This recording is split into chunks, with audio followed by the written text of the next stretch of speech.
వేడి వేడి అన్నంలో ఇలా కారపొడి వేసుకొని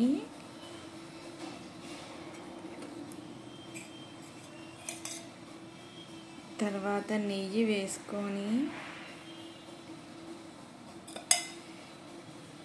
ఇలా కలిపేసి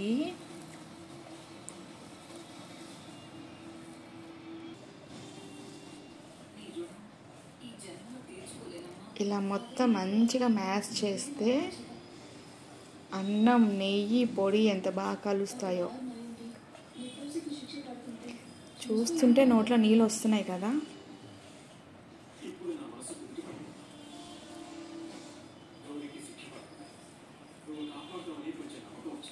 ఇది పల్లీల పొడి. మా ఇంట్లో ఫస్ట్ ఒక 2 ముద్దలు ఇట్లా కారపొడితో తింటాం అందరం.